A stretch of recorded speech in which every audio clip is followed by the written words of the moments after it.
In 1998, a new corporation was founded.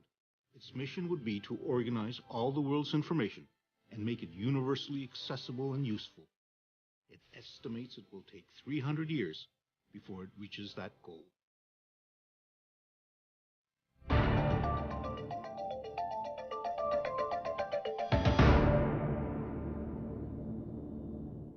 Successful companies start with very audacious goals, and there's no question that the Google organizing all the world's information and making it useful was an audacious goal.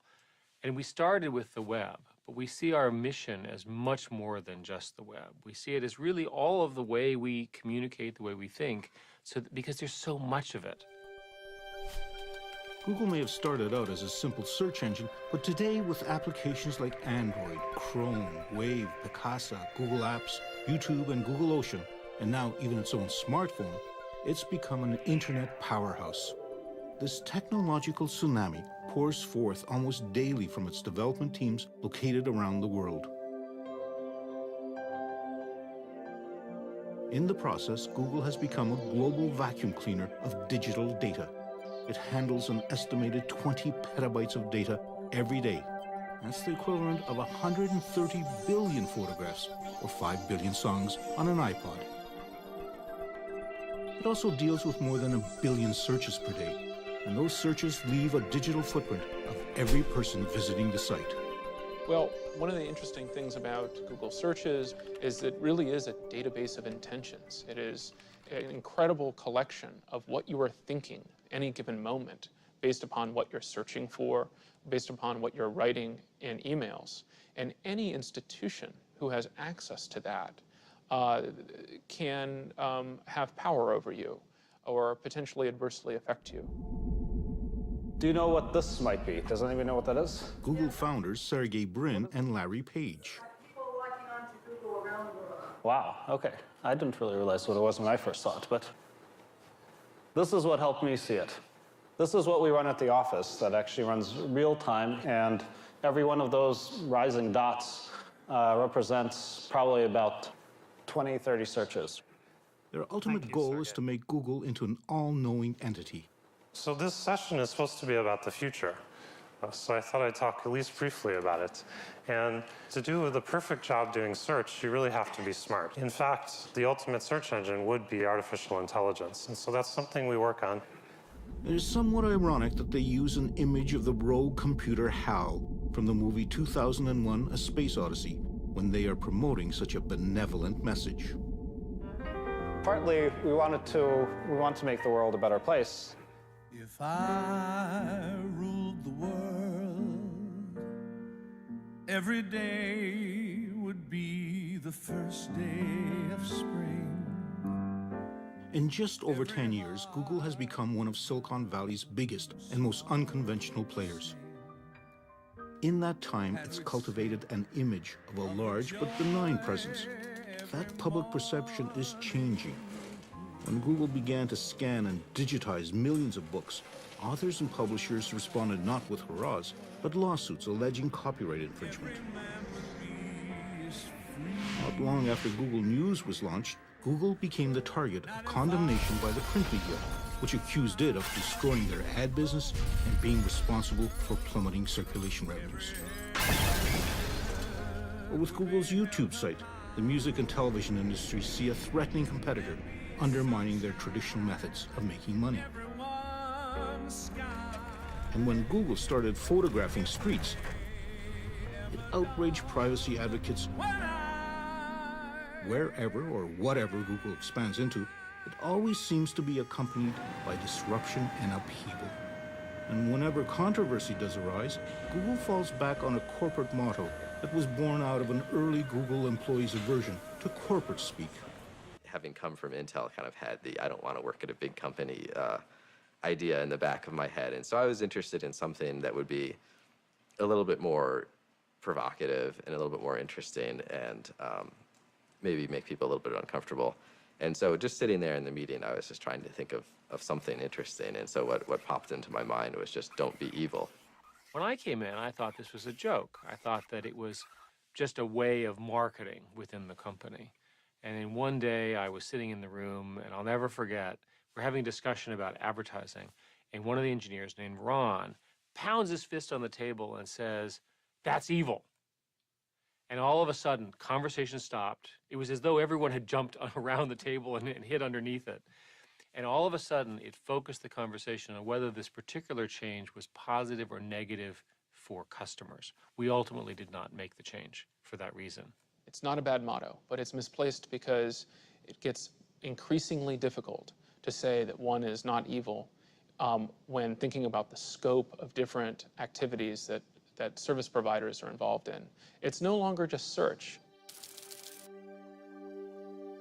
The search engine Google was born in that hotbed of technological innovation, the Computer Science Department at Stanford University.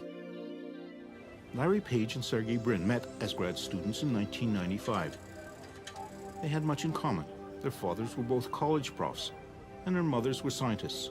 Both were born in 1973. Both grew up with and loved anything to do with computers. Our PhD program is very selective, but it's not like when they showed up the first day, I said, oh, this is the smartest person I've seen in my life. Hector Garcia Molina was one of Sergey Brin's advisors, working with him on some data mining problems. The one thing that stood out about Sergey was his age. When I got him here as a PhD student, he was 19 years old. So that was the main thing that stuck in your mind was when you saw him as this just very young kid who knew a lot and was very smart. Sergey Brin, born in Russia, was the math prodigy who loved swimming and gymnastics. Larry Page was the inventor, looking to change the world. At some point, I don't know exactly when, they connected and started working together on the search engine. They created their earliest search engine from off-the-shelf computer components, some of which they begged and borrowed from the university, and after they maxed out their personal credit cards, they came up with some ingenious solutions to their limited finances. And then Larry discovered that he could get a better deal by buying the individual disks without the cases, and they built their own machine, and they got more storage for the same amount of money. With a structure made of toy building blocks and their secret algorithm sauce, which they called backrub, they cobbled together a revolutionary new search engine. One could immediately see that the ordering of the pages was substantially better than what AltaVista was providing. In the mid-1990s, AltaVista, like the majority of other search engines, looked only at text, ranking the results based on the number of times a keyword appeared. Larry and Sergey's search engine was far more sophisticated, with a mathematical algorithm that looked at the number of links to and from internet sites. The more links, the higher the rank. The first search I ever typed into Google was Canadian exchange rate, and it gave me exactly the right information that I ever could use about the Canadian exchange rate and so on. And I was, I hate to use the word blown away, but I was blown away by the fact that I could find exactly what I wanted so quickly. I think what they realized is that working on it in the context of a university research project didn't give them the scope and the scale that they really needed to make it work. So they said, well, let's take a leave. Let's go off, do a company, get it working, and then we can come back and finish up the research. Larry and Sergey were preparing to leave Stanford to start up their search engine company, which by this time they registered as Google, a misspelling of a mathematical term for one with 100 zeros after it. Meanwhile, they continued to participate in the computer science program. They had presented some work they had done on a search engine, and naturally, given my interests, I wanted to be part of it. Google had its very first employee, Craig Silverstein, a fellow PhD candidate. So there were three of us at the beginning, and it seemed like forever that there were three of us. We cared a lot about culture fit, and there were some people who we refused to hire, even though they seemed technically to be very qualified, because they just did not have the personality to work well with us. The three Stanford postgrad students opened up corporate headquarters in that cliché of Silicon Valley, a garage. The company began to expand. I joined in January of 1999, which was a few months after they had started. There were 4 other people at the company, including Larry and Sergey at the time, and they were renting half a house from someone who was still living there and who is now a vice president at Google. And the computers, everybody was working in offices, or in bedrooms, if you will. And the garage was included, and I believe we had a printer there, we had a ping pong table there, but the whole company was not living in the garage. We totally worked out of a garage, and I made sure that we did.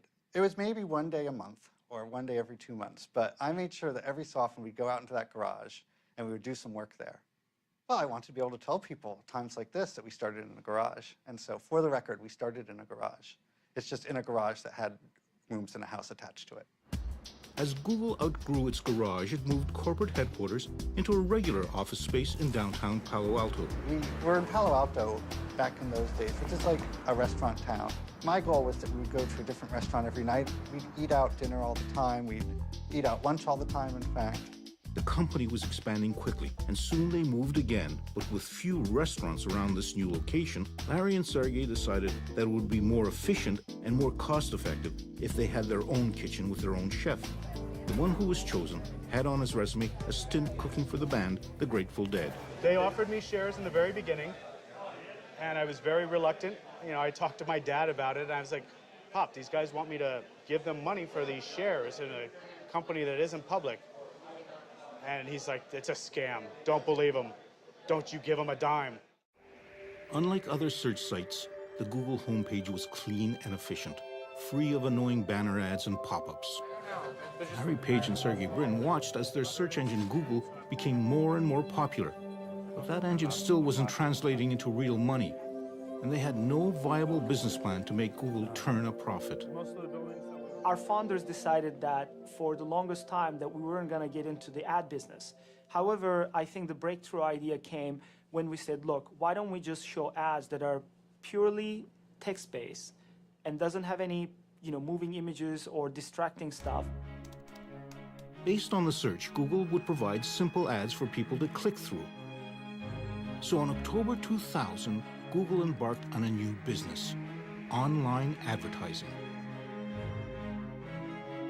Almost immediately, ad money started to flood in, and pressure grew on Larry and Sergey from their venture capitalist investors. They wanted an experienced CEO to run the place. Larry and Sergey chose a seasoned veteran of the tech world, Eric Schmidt. He had successfully run software maker Novell, and before that, he was with Sun Microsystems. But perhaps what was more important for the founders was that he shared with them a background as a computer science engineer, married to a strong entrepreneurial drive. Well, Google has taken the position that creativity occurs from individual entrepreneurs deep inside the company, often who have an idea but don't have time to work on it. So we invented a concept called 20% time. And every technical person in the company is supposed to, and we encourage them to spend 20% of their professional time on things that they find interesting, not things that we find interesting. Employee number 23, Paul Buckheit, who was the originator of the motto, "Don't be evil," was also the engineer who in just one day came up with Gmail, an email program used internally by Googlers. There were a lot of objections to even doing Gmail in the first place, but one of the big ones was that there was no way to make money with email. So there was this idea that had been floating around that maybe we could do targeted advertising. For example, if you get an email about a ski trip, you'll get maybe an advertisement for ski equipment or gloves or something like that. He decided to try writing some code to see if it was possible for Google computers to scan the Gmail messages and spit out an appropriate ad. When I arrived the next day, people were pretty excited about it, and not always in a positive way. Some people thought that it was actually a terrible idea. What I recall from the meetings, which occurred over about a year, was this constant debate of what kinds of features would advertising work and so forth. And we ultimately decided to try it. And we, in fact, launched Gmail on April 1st. It was seen largely as a joke. The addition of targeted ads to Gmail in 2004 proved to be no joke, adding to Google's ever-burgeoning bottom line. Google had transformed itself into an advertising money-making machine. Now, when we talk about publicity, the Google IPO has received more publicity than any other IPO in history. When Google was preparing for its initial public offering of stock, it had to disclose a closely guarded secret, that it had staggeringly large revenues and profits. It took most investment observers by surprise and made Google a very attractive stock to own. And so, August 19, 2004, the first day of trading of Google shares, saw the creation of hundreds of freshly minted millionaires. Those early investors and first Google employees had struck the mother lode. For people who get into a company because of the money, an IPO is a big deal. Any exit strategy, you're bought by someone else, you have a public offering, whatever, it's a big deal. And it causes you to rethink your life because your dream has been achieved. I'm doing okay. I'm comfortable. Most people would consider me wealthy. I consider myself wealthy. Larry and Sergey were now way beyond wealthy. It took just 6 years for them to become billionaires. Their company, Google, had become one of the world's top search engines. It's even made it into dictionaries as a verb. Google as a technological tool has become part of pop culture. And young people's perception of Google as a cross between a college dorm and geek heaven means that Google receives more than 1 million job applications a year. You come to Google, and first time I'm really feeling like everyone knows what they're doing and they know it better than me. So just what does it take to be one of the chosen few selected to be a Googler?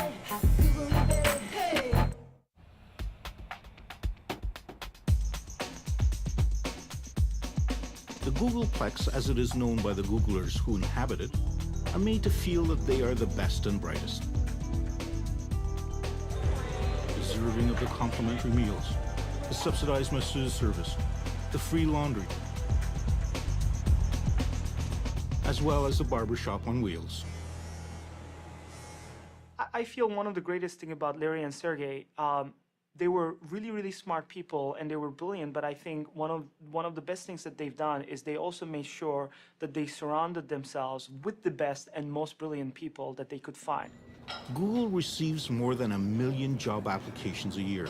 However, to join the ranks of some 20,000 worldwide Googlers requires passage through a grueling series of tests and interviews. Rajin Seth, another Stanford computer science graduate, had worked at a number of high-tech companies before approaching Google. I probably went through somewhere between 10 to 15 interviews at the time. And then finally, my last interview was with Larry. And so, you know, literally I just came in one day and actually got to sit down in Larry Page's office and interview with him. And he asked me a bunch of tough questions, and I didn't quite know how I did, but apparently he liked me enough to the point where they decided to give me an offer. Among the most highly prized employees at Google, just after computer science engineers, are new hires called APMs, or Associate Product Managers. A large part of why Google hired associates like my position, associate product managers, out of school at that point, was to be able to culture these future product managers like myself in the way Google wanted them to behave. Mostly young, recent graduates with incredibly high test scores, they are given enormous amounts of responsibility and authority early in their career. And we're not prioritizing that very hard right now because we don't think it's going to be able to replace the personal start page from day one. Among the most recent crop of APMs is a Canadian, Jeff Harris. The job that I'm actually doing, which is an associate product manager, is kind of designed for people that have a technical background but aren't necessarily interested in coding day to day. So what my job ends up being is communicating with the engineers who do code all the time and kind of just making sure that all the engineers are working together towards the same goal. So I'm just turned 22. I think the biggest surprise at working at Google is probably how open it is about everything that we're doing. So I can just look it up on our internal site and see details on every single project that's out there, which is great from an organizational perspective. Although Google might be highly transparent internally, it, like so many of the other big Silicon Valley high-tech companies, is extremely sensitive about what outsiders are allowed to report on, whether that be code on monitor screens or the doodles on the whiteboards, which are seemingly everywhere. We believe in having whiteboards all over the place, and the reason for that is to really spur creativity, so that you can draw things and communicate ideas and work with other people on that idea. secure data connector here, right? Is our ability to publish programmatically going to be released at the same time, or is that? Yeah. And so a lot of times people will pull out their phone and take a picture of the whiteboard and send that around as an email. You know, those end up being part of the notes for the meeting. Besides having whiteboards and food stands everywhere, the other striking feature about Google offices is the absence of paper. We operate very much in a paperless manner. You know, one of the things that we've done here at Google is that users have laptops that they carry with them to the meetings that they're in. A lot of the note-taking is done electronically so that it can be instantly shared with people. An insatiable appetite for the new and innovative, spanning a wide spectrum of technologies, means Google is constantly on the prowl. But not everything, of course, is invented at Google. We also have teams looking for great technology in small companies that we can pick up, that we can buy, where they would benefit from the structure of Google. With plenty of cash and stock at its disposal, Google is able to scoop up companies it's interested in. That's how YouTube became a Google product, as did Google Earth and Picasa, as well as a web-based word processing program called Writely. Writely was a word processor in the browser. You just go to it as a normal website and it just works. Google noticed it because we were, you know, getting a little bit of press. Google bought Writely and hired its founders to help develop it further. My experience has been a little bit like I was a kid folding up little paper boats in a stream somewhere, and it was really fun. And, you know, Daddy Warbucks wandered by and said, "Kid, this is great. Here's a pile of quarter-inch thick plate steel and an army of arc welders. Go build me a battalion of battleships." Writely has morphed into Google Docs, a word processor that moves the application and its data from the personal desktop computer to Google's servers. It's a little bit strange. It is strange. I'm definitely, you know, I'm a 42-year-old graybeard now, right? Like, it's kind of, I'm not that old, but here, that's 90th percentile or something. I don't know what it is, but yeah, there's a lot of young engineers here. That it doesn't bother me. I think it's interesting to me. I think everybody gets to this point in their career where things begin to seem obvious. I don't mind the technical culture here. I'm not intimidated by it. I'm very productive, fierce, kind of meat-eating coder when I'm writing code, and they're all afraid of me. So they don't bother me. It's good.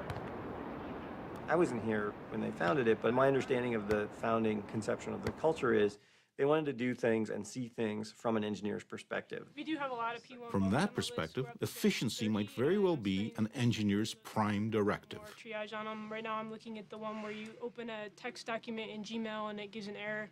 Most of the teams do this every morning. There's a stand-up meeting. It's meant to be very short. It's about 10 minutes long. You're not supposed to speak for more than about a minute. All right, so I continue unit testing. The pencil is the conch shell from The Lord of the Flies. Remember that? So that's whoever has the pencil is talking. That's why it's a very efficient meeting. It took 5 minutes to tell the whole team what was going on. Another meeting where members of the Google Docs team get to discuss problems is during their weekly Writely walk. I think it's interesting to try to do big things that change the world. I think that's what I like about being at Google. We want to change the world too. We want to do great things. What's wrong with the logarithmic pruning that we do now? The guy was editing for 8 hours and all right. the beginning and the end got proved. So We're using it. Okay. No, that's cool. That's good. That's cool. You get to deal with tens of millions of users and, you know, big data centers and big machines and big engineering, and it's really fun. For computer geeks, the fun really began in 1977 in a Silicon Valley garage when two college dropouts started a company called Apple and launched a revolution. The personal computer revolution. The power of the desktop computer unleashed across millions of homes and offices around the world changed everything. But now, after more than a quarter of a century of insinuating itself into our lives, the PC has lost pretty well all of its original gee-whiz luster. Google has set its sights on creating another revolution by eliminating the need for desktop computers. It wants to put as much of that data as possible onto its own servers. One of the things I think that's underappreciated is from the very earliest days, including at Stanford, they were great at minimizing the cost for putting together computer systems, and they've carried on that ability to deliver a huge amount of computing power at a relatively low cost. From its beginnings, Google had made it a priority to manufacture as cheaply as possible all its servers and storage facilities to handle its fast search and logging of the internet. And as the internet has grown, so has the need for increased computing capacity. Well, Google builds large data centers. We use personal computer components, and then we build a lot of specialized systems now to deal with the kind of scale that is required. Scale is at the heart of Google. Not only does Google have access to almost limitless computer power, but perhaps of greater value, it has accumulated a massive collection of data. Data that can be used for testing at a scale unseen by most new computer engineers. My office mate and I were just banting around some ideas, and we're talking about something that later turned into something close to Google Bookmarks. And, you know, we did a little bit of math and said, that'll be about, I don't know, 4 petabytes of data. That doesn't seem so bad. And that sentence, 4 petabytes of data, that doesn't seem so bad, is something that before I had been at Google for a month, I would have been shocked to hear those words coming out of my mouth. That shocking 4 petabytes is the equivalent of 4 million gigabytes, numbers so staggeringly large that it is nearly impossible for mere mortals to fathom. As memory increases in capacity and decreases in price, Google is moving into something called cloud computing. The whole idea behind cloud computing is to go ahead and get everything on their server where the professionals are managing it. The problem today is you've got all your stuff on your computer, you drop it, you break it, you delete it, it's a disaster. Why don't you put everything that's important somewhere else, keep it secure, keep it under your control, it's available to you on every demand, on every device, and everywhere you are. The move to the cloud is ushering in a revolution in how we communicate, how we work, how we play, in fact, how we live. People wonder, what's going to happen to information that is mine personally? It's my bank records, my health records, whatever it is, but I don't control it. It's sitting out there somewhere I have to just trust whoever has it to not do things with it I wouldn't want. Is this move into the clouds opening a back door for governments and corporations to secretly access data about us?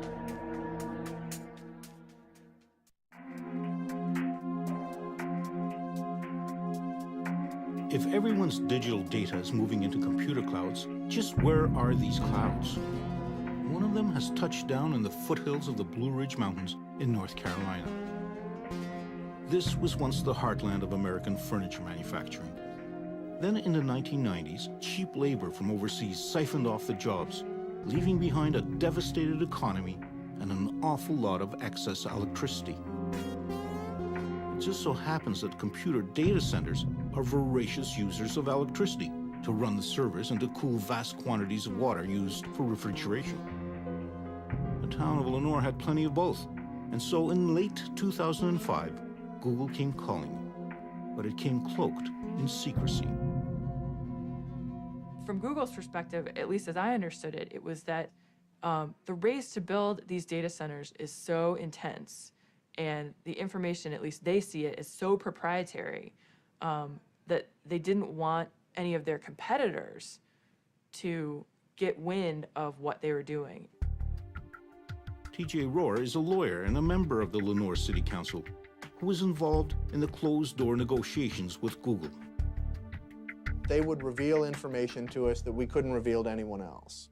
Google definitely had an attitude like, look, it's our way or the highway. This is the term these are the terms we're offering. Take them or leave them. Desperate local and state officials were more than ready to reach a deal that would bring Google to this devastated county. They offered Google a 30-year tax break on property and equipment. It was worth an estimated $165 million over a 30-year period. From these digital warehouses estimated to cost $600 million apiece flows a stream of data. Here are the emails, the photographs, the music, the videos, the maps, and the searches that have made Google a data-collecting powerhouse. Google does not divulge how many server farms it runs worldwide.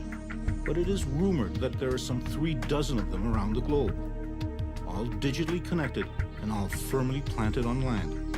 But that might change. Google has filed a patent to build data centers out on the open sea. Powered by the latest technologies in harnessing wave energy, Google servers would sit out on barges. The expectation is that seabound servers would be much cheaper to run, and there certainly wouldn't be any real estate or property taxes to pay. A working model has yet to be built, but Google is a corporation that likes to move quickly when cutting-edge technology is involved. However, Google took its time when it came to opening up an office in China. The growth in internet usage in China is staggering. By 2009, its internet users surpassed the entire population of the United States.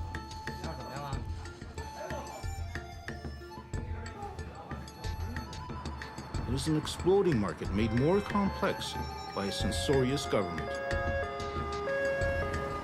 We were late in entering China.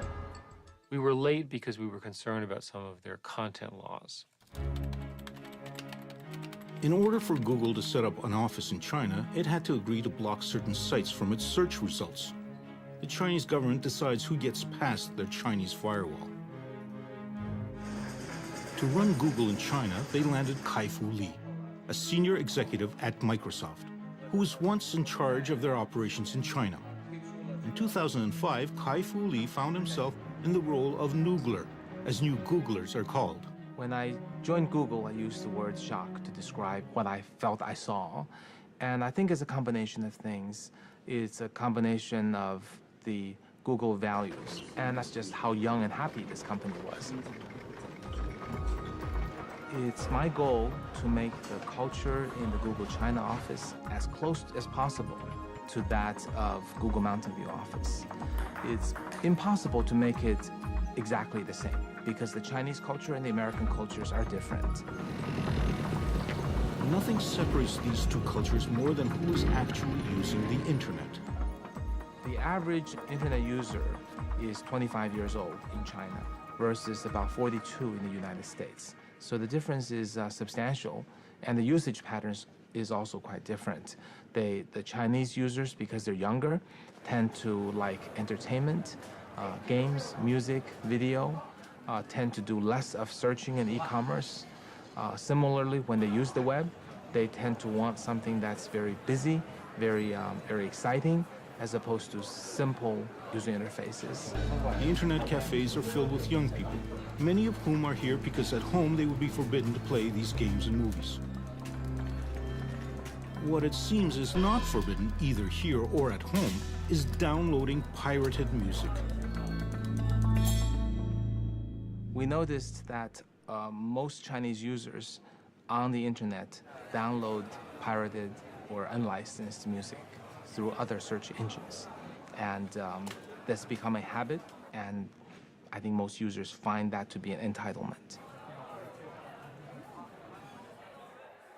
So our efforts to try to build perhaps a paid per download or even a subscription service ended up with a clear conclusion they would never take off. A Google engineer and a product manager used their 20% time to come up with Google Music, a free music download that has the support of the major record labels. So we hope we found the formula that will not only be successful, popular, but also profitable for record labels and for our partner and for us. While the Chinese government appears to tolerate the pirating of music, it seems to show less patience for Google, recently accusing it of spreading pornography. Google is registered in China, so we have to follow the Chinese laws. Whatever the laws. Well, our employees are Chinese citizens. They would have to follow the Chinese laws wherever they were. Following Chinese laws meant that Google searches from within China for such things as Falun Gong, Tibet independence, or Tiananmen Square protest produced quite different results from those that appear on screens outside of China. And that's how it operated for 4 years. When in January 2010, Google announced that it would stop censoring its search results due to a major cyber attack originating in China, targeting Google's intellectual property and the Gmail accounts of Chinese human rights activists. While China insists that its laws must be obeyed, Google warned that if discussions with the Chinese government to operate an unfiltered search engine prove unsuccessful, it could shut down operations in China. However, there were no discussions with the government of the United States when shortly after September 11, 2001, it passed legislation that gave itself broad surveillance authority, allowing itself unprecedented access to people's digital footprint. And these powers are quite broad now. They range from getting access to credit reports on individuals, to gaining access to their communications data, to more broadly being able to send a letter to any data holder and say, please reveal all the information you have about this person and don't tell them, and don't tell anyone. This is the idea of the National Security Letter.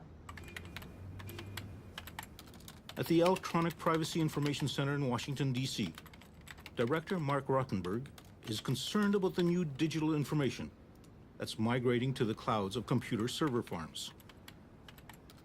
I'm not saying that the government shouldn't get access to that information under appropriate circumstances. In fact, in some instances, it's vital to pursue wrongdoing and criminal investigations.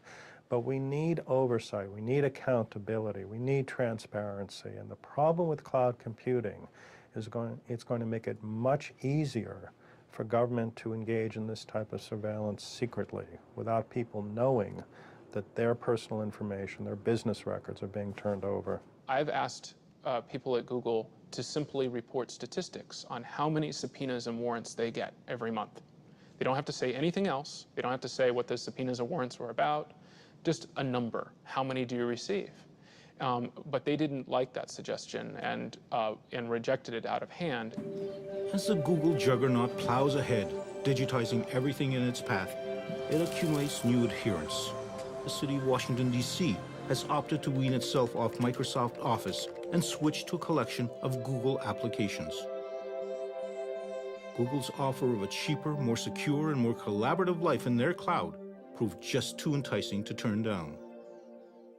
The trust issue is central to our whole brand.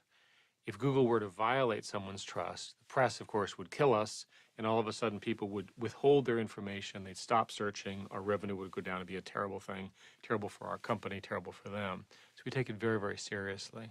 Some people don't trust this naive altruism that, we're really trying to make products that make users better. They see, some sort of agenda that we're trying to, control the world or whatever they see. But what can I say? We come out of a grad school background, and we don't think like that. But Google also has to worry about a band of young upstarts ready to change the world of search. Discarding Google's original model of a data-crunching search engine, they are approaching search from a different angle. They want to harness the power of what is known as the wisdom of friends. I think that this is the place that is going to define the next several years of what the internet and world is really about. So why is it that some of the leading proponents of social search are ex-Googlers, ready and willing to challenge their ex-employer?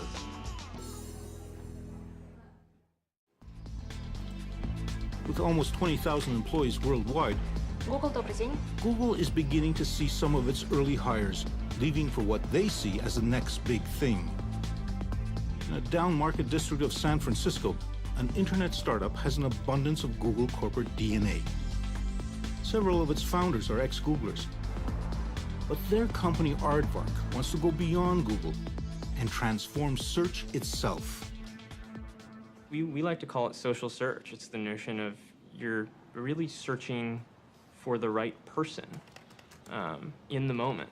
And it's not that you want to know their bio, it's that you really want to interact with them because they know something that will help you in your moment. Sometimes it's not really written down on a web page, but someone out there really does know the answer. And we all have social networks. Aardvark is basically a utility that lets you tap into that. Just down the highway, in a nondescript industrial mall in Silicon Valley, there is another social network startup with its own list of very impressive ex-Googlers, including Paul Buchheit, who so famously, or perhaps infamously, coined Google's motto, "Don't be evil." Their tiny company called FriendFeed is developing a new social network service that shares and keeps track of what friends are listening to, reading, and posting on the web. None of us really knows what's going to happen next. But in many ways, I find that that's actually part of the fun of a startup. At a big company, I can pretty easily predict what's going to happen next year. At a startup, you have no idea what's going to happen next. Next year could be a huge success or it could be a huge failure. Google had been eyeing FriendFeed for possible acquisition.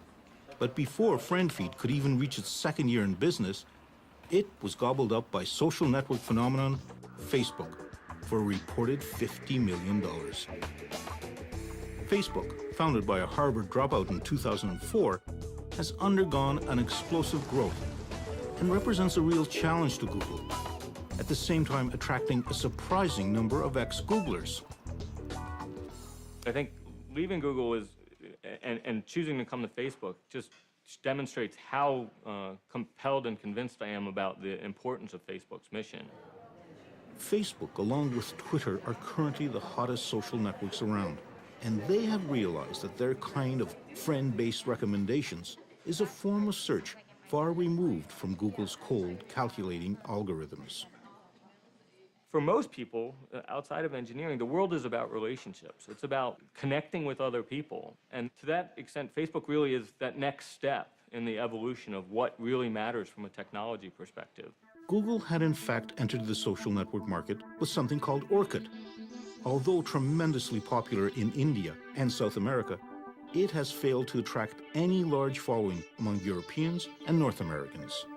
Google really didn't jump into the social networking business, and I think that's partly the personality of the founders. I think they're engineers who, small talk with your friends is not the priority. It's getting information from the scientific world is priority.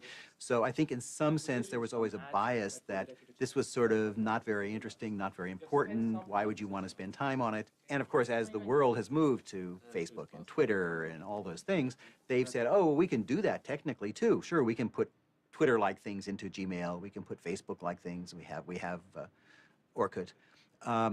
But I think the heart of the company isn't in it. It's not what the company's about. It's about information, all the world's information. Google really believes that the data is going to create incredible benefit for society.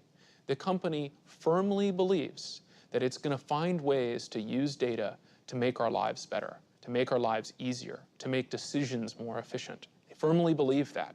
For instance, with flu trends, they believe that in tracking individual searches for looking for things like cough or other medical conditions, they are going to detect the flu, they are going to be able to more effectively target interventions, and fewer people will die.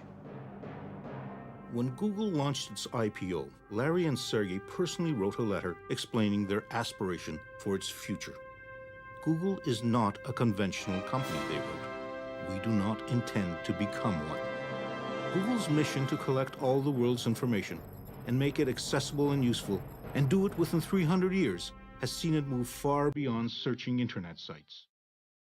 Whether photographing streets, or digitizing the world's books, or turning our mobile devices into internet portals, or creating the world's greatest repository of video in its very own cloud, Google remains a technological phenomenon. But its future rests on something quite unscientific. Trust. Trust that it is keeping our data safe from hackers and snooping governments. Trust that it isn't misusing our information.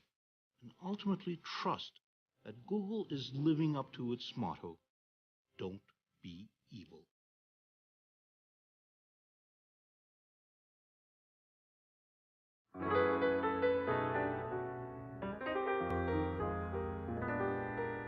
If I ruled the world, there'd be happiness that no man could end.